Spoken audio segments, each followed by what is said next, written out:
Hey kindergarten, it's Miss Corey and Mabel, and we are so excited to be here today with you for phonics. Today is going to be the last day of us playing with phonics, and it's a big day because we're going to become real poets today. Are you excited? So let us get ready to make our house ready to become a place for poets. I'm talking about a poetry cafe. So I'm going to have you repeat after me this magic spell, and we're going to turn our houses and our living rooms into poetry cafes to get us ready to go. So bippity boppity abracadabra, hocus pocus pow. Bippity boppity abracadabra, hocus pocus pow. Are we in a cafe now? We are. We are ready to become poets today. Okay, so let us read we're gonna learn how to be poets by reading an example of our fun, silly poems we've been writing and a new type of poem we're gonna get to write today. So I wanna teach you that our rhyming poems and our tongue twisters, they've helped us become better writers, and they've prepared us to become real poets. So today we're going to find how we can pick a topic that we love and find the just right words to write poems that mean something to us. Okay, so let's look at these two poem examples. This is our silly poem. Our silly rhyming poem. My cow doesn't know how she can go slow. So we were just having fun. We were writing about a cow. We're working on our rhyming. Let's look at this poem and really see what it means to be a poet. At the center, this poem is called Apple by Nan Fry. At the center, a dark star wrapped in white. When you bite, listen for the crunch of boots on snow. Snow that has ripened over it stretches the red, starry sky. So in that poem, we probably noticed that it was talking about an apple, but it was making our heart really think about an apple. It also had words that rhymed, like white and bite, but not everything rhymed in this writing. We also noticed that in this poem, the author wrote a longer sentence.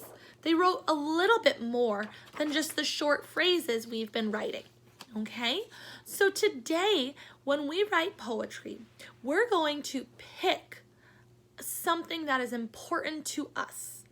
Okay, we're going to pick something that we love talking about. And then as we write our poem, we are going to write it in more of a sentence. We'll still have our ending word rhyme, but we want the focus to be in what it says. So Miss Corey is going to give you an example. My example is I'm going to write about my family cat, Albus. Albus is something that I really love, and I want to write more about him. Okay, so Albus is a cat, and I know a word that rhymes with cat is fat. Okay, so my cat's really funny. So my first part of my poem is going to say, Albus is a funny cat. Again, like any poem, I want to tell you about him. So I'm going to tell you a little bit about him as a cat. And I'm thinking about a word that rhymes with cat. Gnat, no, that doesn't have to do anything with him.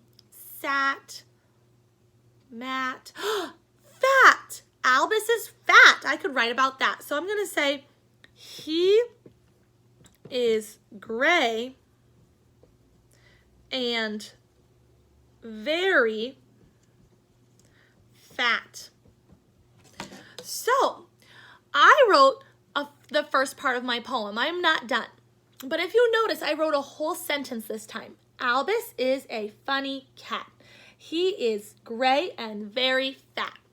Again, if you notice, my last two words on my line still rhymed. So they still rhymed, okay? Now I'm gonna go into my next stanza, and you know what? I'm ready to be a little brave, and I'm gonna try a new rhyming at the end, because I didn't like a lot of those words that ended with at for Albus. But one of the things he loves to do is he loves to nap. So I want my next line to end with nap and then have a word that rhymes with nap. So Albus loves to take a nap.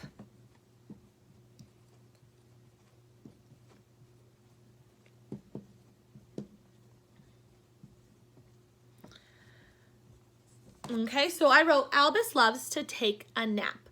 Now I'm thinking, what's a good word that rhymes with nap? Sap, clap. I know, lap, because sometimes he takes a nap on my lap, okay? So I'm gonna say, if you are lucky,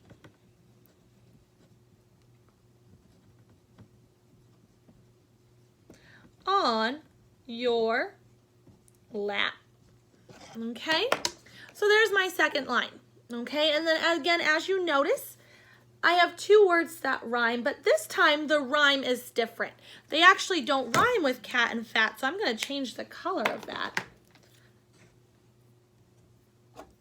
to a different color, because nap and lap rhyme with each other, not with cat and fat, okay?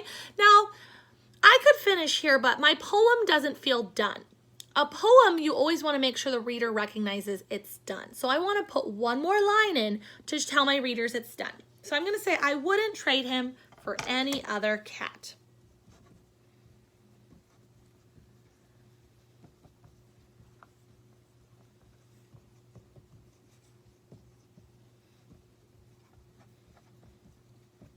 And if you notice, I'm bringing the first rhyme back onto my last line. Okay, so I went back and rhymed again with the top rhyme. So I said I wouldn't trade him for any other cat. Okay, so today, kindergartners, your job is to do just what Miss Corey did. Your job is to write a real poem about something you love. Okay, I love my cat Albus, so I wrote a real poem about him. Remember, these real poems, you're gonna have a little bit more writing because you're telling us all about that thing that you love. Okay, you're still having rhyming words at the end because that's what we've been working on all week. I can't wait to see your final poems and to really celebrate all the fun that we've been having in phonics. We've had so much fun playing with phonics these last few weeks, learning about poetry, learning about our blends, making magic spells, all of the things that we have done. I hope you have had fun, and we can't wait to read your final poems about the things that you love.